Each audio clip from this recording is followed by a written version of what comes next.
Iok, the whiny man-child, might be a man of honor, but he seems to have no problem with hiring someone to blackmail Tekkadan and Teiwaz, in particular, the Turbines. And the untold story of Naze Turbine and how he formed his harem is told. All that and more in this week's episode of Mobile Suit Gundam Iron-Blooded Orphans. There's a lot of hype behind this episode, and it's made even better by the fact that there is a brand new intro in this arc of Iron-Blooded Orphans. The song is called Fighters, and it's done by KANA-BOON. They might sound familiar, they've done a couple of openings for the Naruto Shippuden anime series. What I will say is, I like the intro upon a first watch. I'm definitely going to have to watch it a few more times and become adjusted to the visuals and the actual song itself. The song doesn't really blow me away, and neither do the visuals. I will say, though, that it's definitely a lot of eye candy if you want to see your favorite mobile suits and Gundams. You know what? I honestly just don't think there's any way that they're ever going to top Raise Your Flag. That intro is pitch perfect. Not only the actual visuals, but the song itself. It just really worked perfectly with this series, which is a pulls no punches kind of Gundam anime. There's also a brand new ending, which is called Shonen no Hate by Grand Rodeo, and I'm just indifferent to it, to be perfectly honest.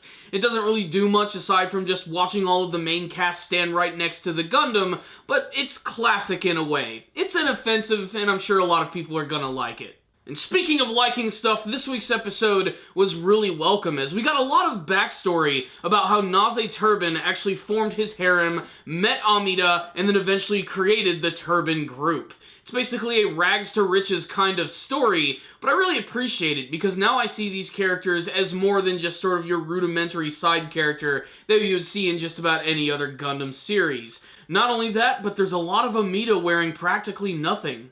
But before we get to that, let's talk about some of the story elements in this episode, and there are certainly a number of things to discuss. First and foremost, Iok, who just continues to not want to give up his plan of trying to get revenge for his fallen comrades, which just comes across as a little too self-righteous, and honestly, he's just way too in love with his very own legend, which isn't even all that legendary to begin with, but he's trying to get a little bit of help from Jasly, who is also trying to freaking punch Naze Turbine in the balls at every single opportunity, and this seems like the perfect time to do that. He tells them that going after Tekkadan is not exactly what you need to do. You need to go after their big brothers, the Turbines. And this is basically like a big death flag for all of the Turbines right here. There is the possibility that they could find themselves in a situation that they might not be able to get out of. The weird little love triangle that's going on between Atra, Kudelia, Ina Bernstein, and Mikazuki is still being fueled by the flames of shipping in this week's episode.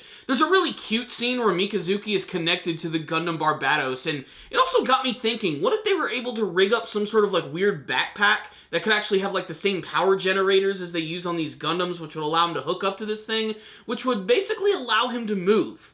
I don't know, it's just something I was thinking of. But the whole point of this scene, of course, is that Atra is still trying to influence Mikazuki to think of the concept of having a family and having a baby, and she slips a lot of little funny buzzwords in there, like, aren't babies cute and everything, but Mikazuki's pretty oblivious to all of this, and this really upsets Atra. But really, I'm not much of a shipper, but I do feel that these two characters have a stronger connection than the one that Mikazuki actually had with Kudelia Ina Bernstein. I mean, yes, there is the scene where Mikazuki decided to kiss her, but I think that was more of him just trying to replicate Naze a little bit, not to mention, he was just sort of in the moment. He saw a pretty girl and he decided to kiss her.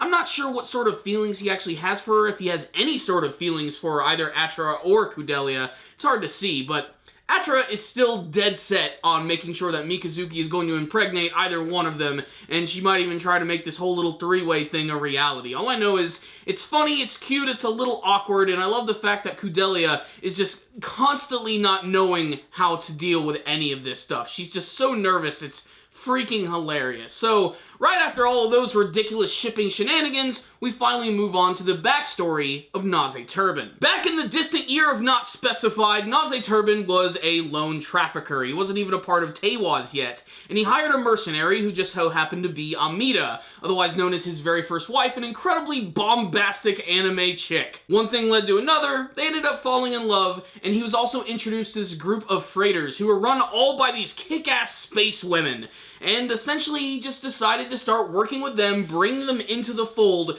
treating them like his normal wives, as well as he puts it, their daughters as well. Now, I'm okay with the whole harem thing, but when Naze Turbine said, yeah, I see them as my wives, but I also kind of see them as my daughters, things got kind of creepy right there. The point is, Naze actually sort of like created a future for these women. He gave them a home, he gave them love, he gave them friendship, and he really does seem to care about each and every single one of them. And I have to say, he is one hell of a playboy. Even when Amita gets that scar, he still thinks it's like the sexiest damn thing he's ever seen. And speaking of harems, it was made painfully clear that Laughter seems to have some sort of feelings for Akihiro, and Akihiro is just too damn dense to get any of that. He kind of starts to realize it at the end, but that might be too little too late, especially with these events which are getting ready to go down, because Master Iok's plan involves basically framing the Turbines into having this giant, massive, illegal weapon which is not allowed to be used. It's this, like, super-powered railgun which was used in the Calamity War, and it just so happens to be the same guns which are attached to the Gundam Flauros, so they're going to try and, like, connect Tekkadan to Teiwaz and all of this. And then Gallarhorn starts to investigate the Turbines. Tekkadan can't get involved, and the episode ends with Orga and Naze having this incredibly heartfelt conversation where Naze just has to cut him off. He has to say, we might be brothers, but we are not family. You have to look out for your own family, which is, of course, all of Tekkadan. It's a heartbreaking moment because you know that Gallarhorn is going to come in with some really big guns to take these guys down, but the Turbines are not going to go down without a fight. They're all capable fighters, they have great mobile suit pilots. Hell, even in the backstory, we got to see Amita piloting this really kick-ass looking mobile suit, which is kind of like a variant of some of the other ones that we've seen in the series, but it still was unique to her, and I would like to see that thing return. So what's the rundown on this week's episode of Mobile Suit Gundam Iron-Blooded Orphans? Another fantastic episode. I really like that we finally started to get some backstory on the relationship between Naze Turbine and Amita. It's something that I've always wanted to see, and it is a little late in the series, but the timing for it is perfect because the story is starting to involve the Turbines and could possibly result in their destruction. But even though Naze told Orga to not do anything, we all know that Tekkadan is probably going to have some sort of presence in this upcoming confrontation, which I just think is going to be, oh, so awesome. I'm really excited to see what they're going to do with that. I love seeing the relationship between Naze and Amita as well. It just made it seem more real, getting to see their love when they were a little bit younger and how just madly in love with her he really was. The same can go for all of the other members of his harem. Speaking of harem, all the scenes with Atro, Kudelia, and Mikazuki are still just really funny to me. I really can't wait to see what's going to become of all of that. But really, this episode was dedicated to the Turbines themselves and Master Iok's plan with finding these big, super-powered weapons. It leads me to believe that we're probably going to see more of this type of stuff in the future.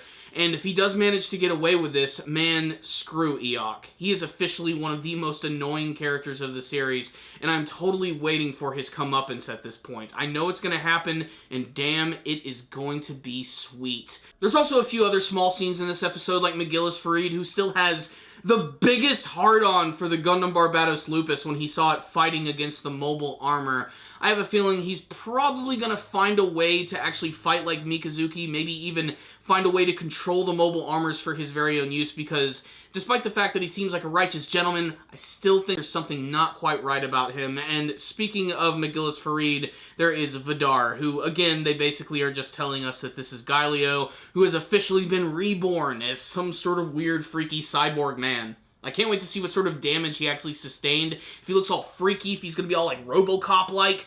I can't wait to see that, especially because last time we were really just, you know, I think the battle between McGillis and Gaelio, like the big rematch, was taken away from us because of all the other stuff that was going on with the mobile armor. And I know they just want to build that up a little bit more, but damned, I cannot wait for any of that. This was a great episode, which made me appreciate the Turbines a lot more. We got some great characterization from those characters. We got to see the beginnings of the rivalries between Jazly and Turbines and everything. It was just a great package of an episode with a small amount of mobile suit action, but it definitely hit it home because we got to see some cool new mobile suits like the one that Amita was piloting. So great episode! I love this one. If I've said it before multiple times, but Iron-Blooded Orphans has, without a doubt, one of the best freaking casts of any Gundam series ever, because they take the time to develop them. They're not afraid to have some episodes that don't have any action at all, or a very small amount of action, and that's made me believe that these characters are someone that I should care about. So that's a really big accomplishment, and I cannot recommend the series enough. I'm going to give this episode right here a 5 out of 5. It was an exciting one. It shows that we're at the midway point because we got a brand new intro, and it looks like things are about to ramp up again. The second season of Iron-Blooded Orphans has been beyond solid. It's continuing to impress me. So check it out, Gundam fans. 5 out of 5 from me. If any of you did watch the episode, make sure to tell me what you thought about it in the comments section below. Did you like this episode? Did you not like this episode? Did you have a favorite scene from this one? What do you think is actually going to happen to Turbines? What, are they going to be destroyed by Gjallarhorn? Is Tekkadan going to come in like the White Knights? What sort of twists are you hoping to see, and what do you want to see from the rest of Iron-Blooded Orphans? Please tell me in the comments section below. Thank you guys so much for watching this review. I really appreciate it.